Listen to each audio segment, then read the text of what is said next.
Okay, so first things first, we understand that this is a folktale. It is Native American. It goes across many, many Native American, Northern American tribes. We are going to select Windigo because we already know that that's our villain. Miss Bar's just going to tell you. And we're going to also put up unreliable narrator. Now, an unreliable narrator is someone that we know is lying from the get-go. Whatever he says is a lie.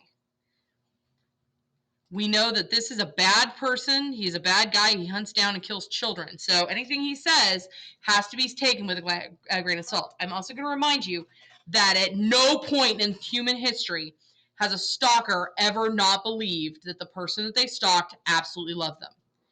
Stalkers feed on the attention that they get from the person that they're stalking. They truly believe that the person that they're stalking loves them. In their heart, down deep, they know that they belong together. Remember this when we start this. Okay, here we go. You knew I was coming for you, little one. When the kettle jumped into the fire and Tao slapped on the hooks, the dog crept off, groaning into the deepest part of the woods. So he's talking to a child. So we're going to collect all of this puppy because boy, does this tell us a ton about the setting. We know that it's cold, windy, camping. They're camping. And what are they near? And they're near the deepest part of the woods. So also the animal that's supposed to be protecting the camp is left. Not going to be repeating myself. We have to stay with the class. We cannot go off on do other things. Setting, cold, windy, camping near woods, and I definitely recommend you guys sit in the front of the class from now on. Comment. Now, here we go. In the hackles of dry brush, a thin laughter started up. Mother scalded the food warm and smooth in the pot and called you to eat, but I spoke in the cold trees. New one, I've come for you. Hide, child, and lie still. Okay, so mom calls her to go, but does the child go?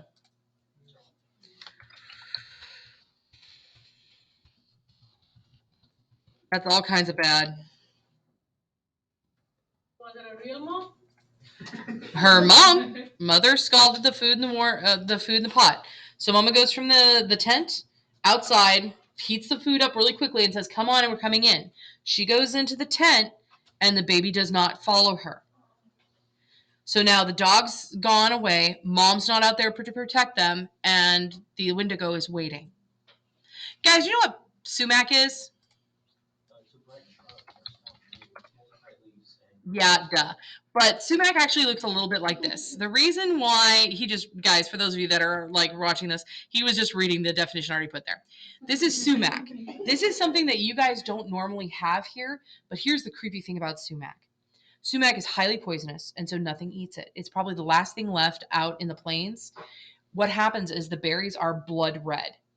What happens is when they freeze, they expand and they break their shells. But then when the sun hits them the next day, they drip blood onto the snow. So when he's talking about this, he's trying to show that the white snow is now being covered in this bloody sumac.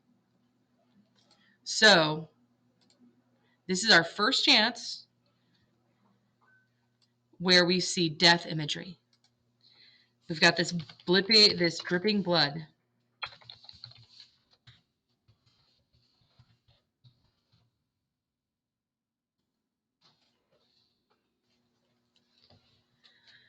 The sumac pushed sour red cones through the air. Copper burned in the raw wood. You saw me drag towards you. Oh, touch me, I murmured, and licked the soles of your feet. You dug your hands into my pale, melting fur. Okay, so how the hell would you end up licking the soles of somebody's feet? What ends up happening is he climbs up behind her. She's looking at Mama. He climbs up behind her and he grabs her by the ankles and pulls her towards him. Starts dragging her away so that the soles of feet are pointed towards him. And then She actually gets on her rump and she's trying to push him away, but he doesn't see it as pushing him away. Oh, you're trying to pet me.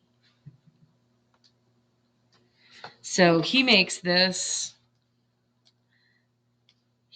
seem as if the child likes being taken.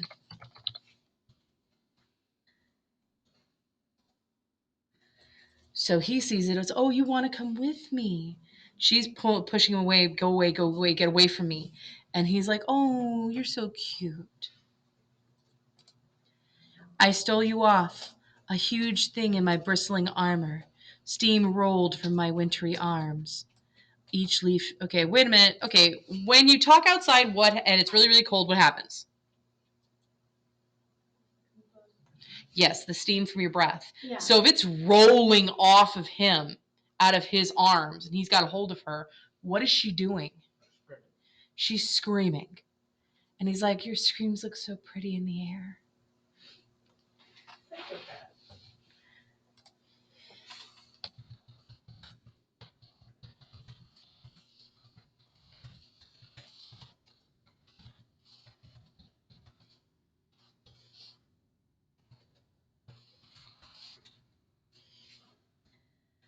So the child screams in terror and he sees it as pretty.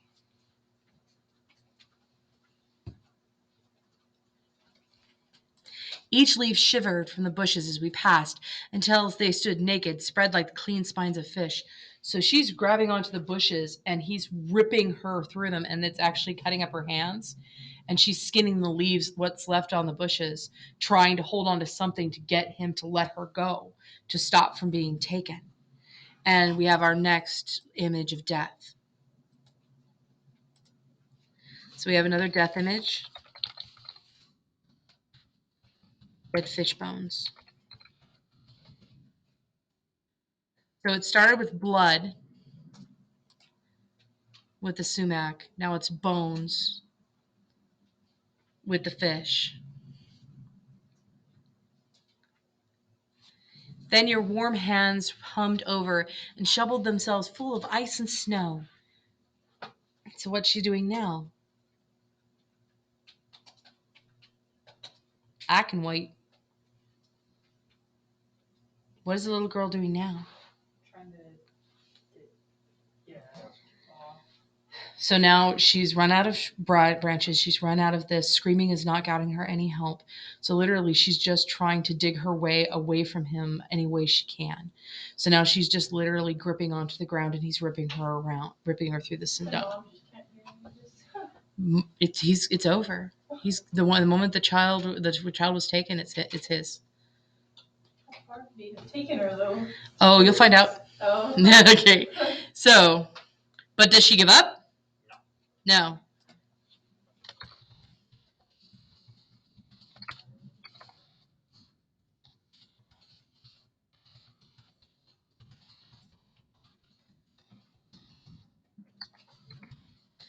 Tries to fight back, but he thinks it's cute. Look at her.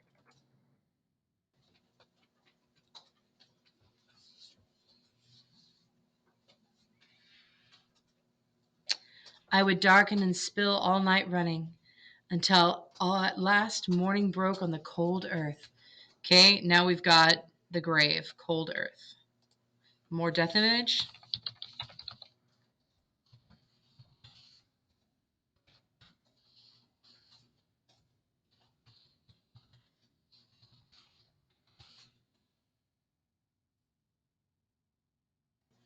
And I carried you home, a river shaking in the sun. So he literally drags her all night through the forest.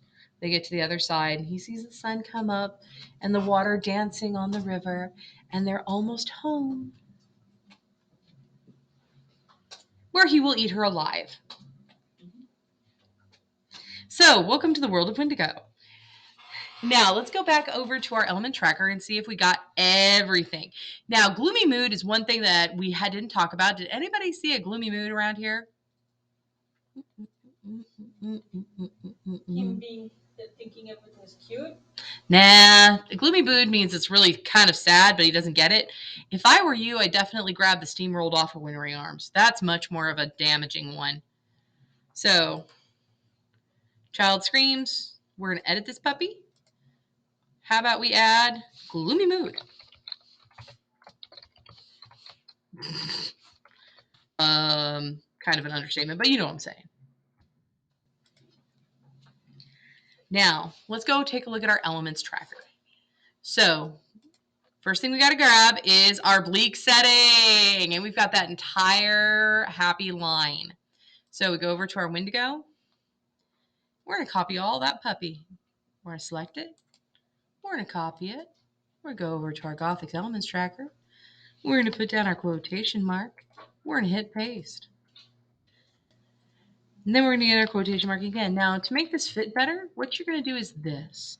See how these are each aligned? We go back. We hit, there we go, backslash. And then we go back, backslash. We don't need this 5 in there. That's okay not to have the 5 because we are quoting. We do that backslash. And we know that this is going to be from our beautiful, wonderful, we can copy this.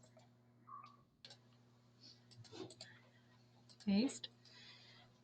We know that it's Eldritch and it's going to be lines 1 through 5. Super easy. Now our next one is our Gothic villain.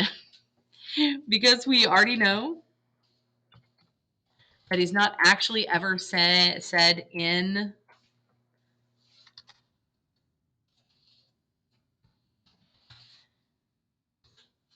we're going to say that, of course, title character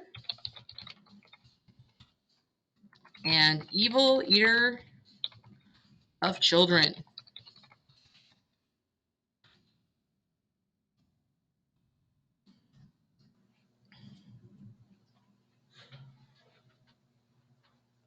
Now, the next thing that we're looking up is their Gothic theme. Now, we know that our Gothic notes are always in our beautiful, wonderful, fabulous notebooks, and those notebooks are going to become real helpful next week. Or sorry, week after next. And we go take a look at our Gothic, now our beautiful Gothic themes. Now, I'm going to be honest with you. I don't know if one of these actually fits. We might have to write a new one. But he's doing injustice. What is injustice? Injustice is things that are not just.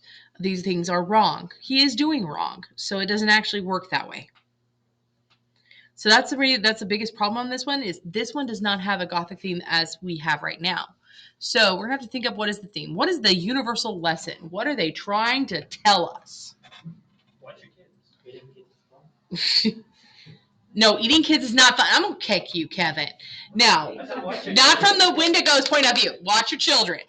Hide your wives, hide your children. So, children should listen to their parents. Now, that's a moral. Can we turn it into a universal lesson? What happens if you don't listen to your parents? You will die. Here we go. Now, let's go back to our element tracker. Sorry, our copy Windigo. And we're going to go back to, child does not go when she calls. Here we go. Copy. Copy. We're going to, again, quotation mark. Paste that puppy. Quotation mark. We're going to get rid of our numbers because we don't need them. We're going to put in our backslashes where they belong.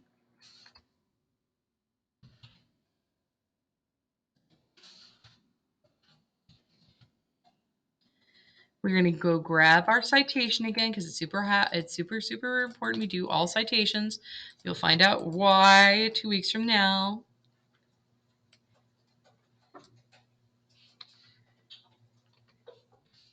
And we got Elrich 7 through 10. We're doing really good.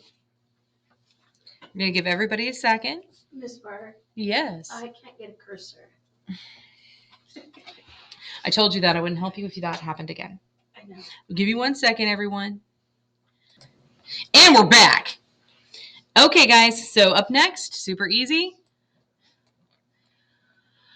Our gloomy mood. We definitely are going to go back to Windigo. We're definitely going to go grab that really creepy thing steamrolled out of my wintry arms. Copy. We're going to go back over to our Gothic Elements tracker. We're going to set our quotation mark. We're going to paste. We're going to set our quotation mark. We're going to go grab our citation. We're going to hit paste. We're going to go back and make sure that we got the lines right, 15, 16, 17. So we are on line 17, woot. Now this one's hard because you need to give it some credence. So we're definitely going to explain.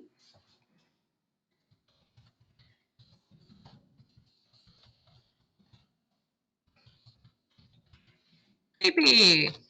He enjoys watching her scream. Now, beloveds, what is our reoccurring image? Death. We've got death. So we see first the blood, and we are going to do Edrich. Let's go find that sumac, shall we, guys? Sumac is on line 11. 11. Then the bones. I guess you don't say dead bones. The bones.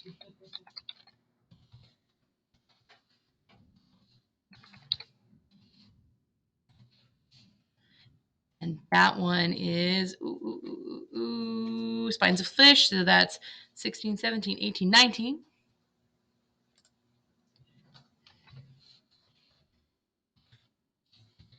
And finally, earth. I guess we could say the cold earth.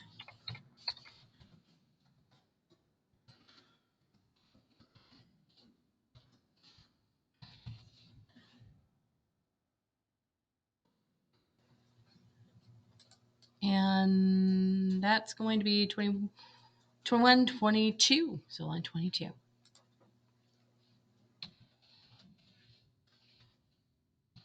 So she's alive in the beginning. And that's we have the image of the blood and the snow. Then we have the fact that she is being seriously injured. We have the bones. And in the end, she is gone. Even if she had survived the night, he is soon going to eat her and she will be dead. So we have that. I'm going to leave this up for a couple seconds. No, you may not take a photo because I'm going to put a video up for you anyway. Now, for those of you that are going to be reading this in Mrs. Brohan's class, this will give you an opportunity to see it before we do. Have a good night, guys.